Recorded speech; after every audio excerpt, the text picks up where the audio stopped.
धर्मवीर छत्रपती संभाजी महाराज की जय भवानी, जय भवानी, जय जय जय जय जय भवानी, जय जय जय जय जय शिवाजी। हिंदवी स्वराज्याचे सरसंस्थापक छत्रपती शिवरायांना मानाचा मुजरा करतो। संध्येला प्रत्यक्ष महाराजांच्या अश्वारूढ पुतळ्याचं उद्घाटन करण्याची संधी मला मिळाली। मी त्याबद्दल बदलापूर नगरपालिकेचं आणि आमदार किसन कथोरेंचं मनापासून आभार मानतो, त्यांचं अभिनंदन करतो। आज या कार्यक्रमामध्ये मंचावर उपस्थित असलेले सन्माननीय खासदार बाळामामा म्हणजे सुरेश म्हात्रेजी, आपले लोकप्रिय आमदार किसन कथोरेजी, आमदार कुमार ऐलानीजी, निरंजन डावखरेजी, ज्ञानेश्वर म्हात्रेजी, मंचावर उपस्थित जितेंद्र डाकी, प्रमोद हिंदूराव, राम पातकर, उल्हास बांगर, संभाजी शिंदे, निशाताई घोरपडे, राजेंद्र घोरपडे, संतोष चौधरी, जिल्हाधिकारी अशोक शिंगारे, सीपी आशुतोष डुंबरे, मारुती गायकवाड, त्याचप्रमाणे या अतिशय भव्य आज बहिणींची संख्या अशी आहे की भाऊ दिसतच नाहीये,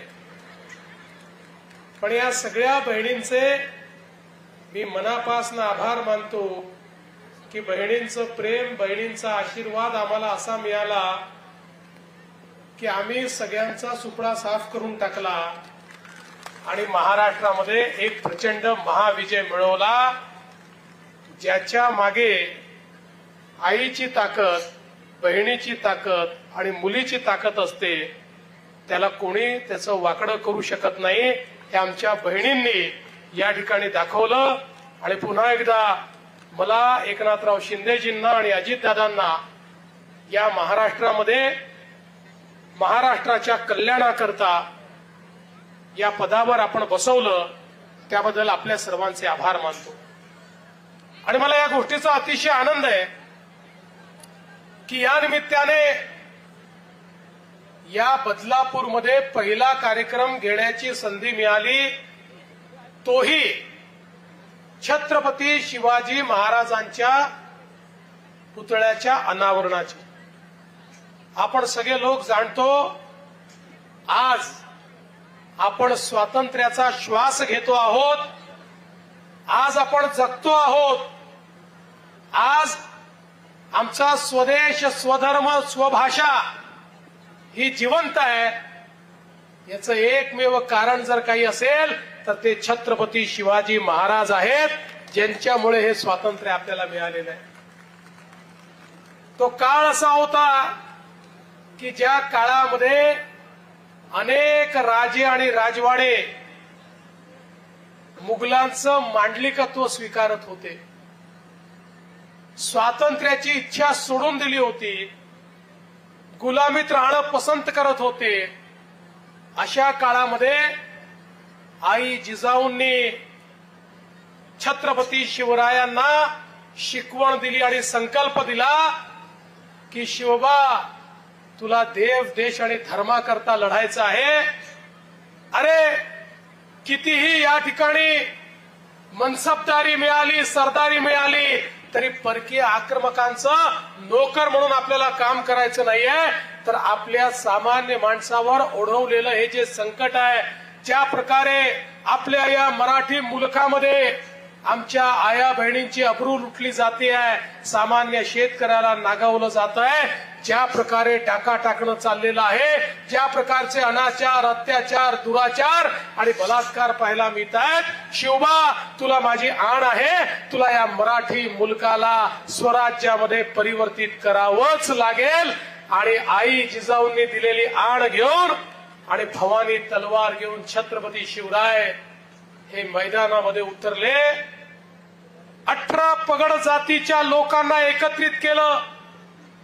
कालपर्यंत सामान्य वाटणारे शेतकरी, शेतमजूर, 12 बलुतेदार, अलुतेदार ज्यांना कुठला चेहरा नव्हता, ज्यांना कुठली ओळख नव्हती, अशा सगळ्या लोकांना एकत्रित करून, त्यांना प्रशिक्षित करून, त्यांच्यातलं पौरुष जागृत करून त्या सामान्य माणसांकडनं असामान्य काम करून घेण्याचं धारिष्ट जर कोणी दाखवलं असेल तर ते छत्रपती शिवरायांनी या ठिकाणी दाखवलं. आणि त्या सामान्य माणसांच्या भरोशावर स्वराज्याची स्थापना छत्रपती शिवाजी महाराजांनी केली.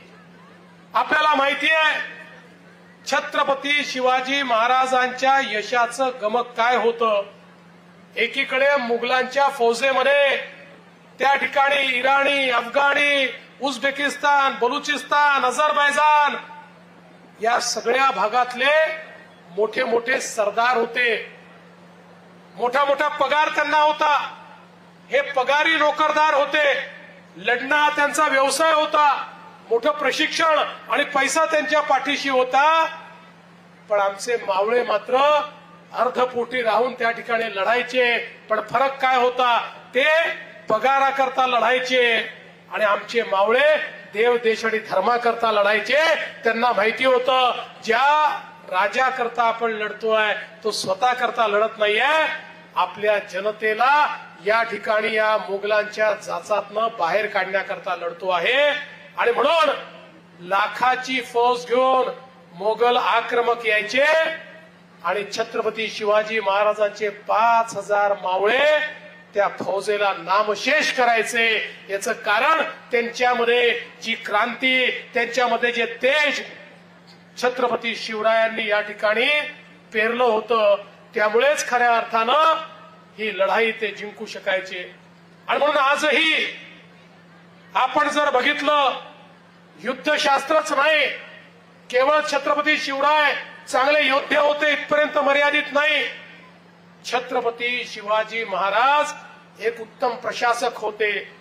छत्रपती शिवाजी महाराजांनी केलेलं पाण्याचं नियोजन, छत्रपती शिवाजी महाराजांनी केलेलं जंगलाचं नियोजन, छत्रपती शिवाजी महाराजांनी बांधलेले किल्ले, छत्रपती शिवाजी महाराजांनी तयार केलेला आरमार, प्रत्येक गोष्ट जर आपण बघितली, कोणाकडनं टॅक्स घ्यायचा, कोणाकडनं घेऊ नये, कशा पद्धतीत घ्यायचा आणि कशा पद्धतीत घेऊ नये, ही प्रत्येक गोष्ट छत्रपती शिवाजी महाराजांनी त्यांच्या आज्ञावलीच्या माध्यमातून त्या ठिकाणी लिहून ठेवली आणि कार्यान्वित केली.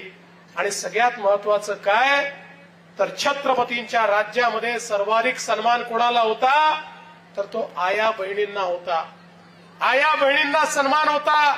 कल्याणच्या सुभेदाराच्या सुनेला अशीच आमची आई असती सुंदर रूपवती असं म्हणत परत पाठवणारे छत्रपती एखाद्या महिलेकडे वाकडी नजर करून जर सरदारांनी पाहिलं तरी देखील त्याचे डोळे त्या ठिकाणी किंवा त्याचे हात कलम करण्याचं काम हे छत्रपती शिवाजी महाराज करत होते. आणि म्हणून खऱ्या अर्थानं या देशामध्ये महिलांना सन्मान देणारं राज्य जर कुठलं होतं तर ते छत्रपती शिवाजी महाराजांचं राज्य होतं. आणि म्हणूनच आज इतके वर्षानंतरही छत्रपती शिवाजी महाराजांचं नाव घेतलं तर आपल्या सगळ्यांचं रक्त सळसळतं. आणि आमच्यासारखे राज्यकर्ते देखील जेव्हा राज्य करताना त्या ठिकाणी कोणाकडे पाहून राज्य करावं असा मनात विचार येतो, त्यावेळी एकीकडे भारताचं संविधान असतं आणि त्याच सोबत दुसरीकडे छत्रपती शिवाजी महाराज असतात, ज्यांनी खऱ्या अर्थानं राज्य कारभार कसा चालवायचा याचा वास्तुपाठ आपल्याला दिलेला आहे. आणि म्हणूनच हा केवळ पुतळा नाही आहे, हे प्रेरणेचं स्थान आहे. एक असं स्थान आहे ज्यातनं प्रेरणा घेऊन आपल्या सगळ्यांना पुढची वाटचाल करायची आहे. आणि म्हणून बदलापूरकरांकरता या ठिकाणी ही प्रेरणास्थळी निर्मित केल्याबद्दल मी नगरपालिकेचं आणि किसनराव कथोरे आपलं देखील अतिशय मनापासून अभिनंदन करतो, आपले आभार मानतो. आज या निमित्ताने कथोरे साहेबांनी काही महत्वाचे मुद्दे देखील मांडलेले आहेत. विशेषतः MMRDAच्या संदर्भात जी काही विकास कामं या ठिकाणी थांबलेली आहेत, मी तुम्हाला किसनराव चिंता करू नका, मी तुम्हाला शब्द देतो की MMRDAचा निधी इथपर्यंत येईल त्याचा मार्ग आपण निश्चितपणे मोकळा करू आणि या शहराच्या विकासामध्ये MMRDAचा निधी आपण उपलब्ध करून देऊ। पाण्याची जी योजना थांबलेली आहे, मी उद्याच त्या संदर्भात माननीय उपमुख्यमंत्र्यांची चर्चा करून ती फाईल नगर विकास खात्याकडनं मंजूर करून घेईल आणि तुमच्या पाण्याचा विषय देखील या ठिकाणी निश्चितपणे मार्गी लावेल। आज खरं म्हणजे आपल्याकडे ब्ल्यू लाईन रेड लाईनचा विषय आलेला आहे। आता नवीन DCR आपण तयार करतो, ज्या DCR मध्ये पूर्ण रेषेमध्ये कुठे कसं बांधकाम करता येईल याच्या संदर्भात आपल्याला काही नियमावली तयार करता येणार आहे। हे आपण यापूर्वी कोल्हापूरमध्ये देखील केलं आहे, ते यशस्वी झालेलं आहे। त्यामुळे तसंच आपण या ठिकाणी करू। पण आता वरच्या भागामध्ये उल्हास नदीवर आपण काही धरणं देखील बांधतो आहोत। ती धरणं बांधल्यानंतर ऑटोमॅटिक ही जी पूर रेषा आहे, ही पूर रेषा या ठिकाणी निश्चितपणे कमी होणार आहे आणि त्यातनं या शहराला एक मुक्ती मिळणार आहे।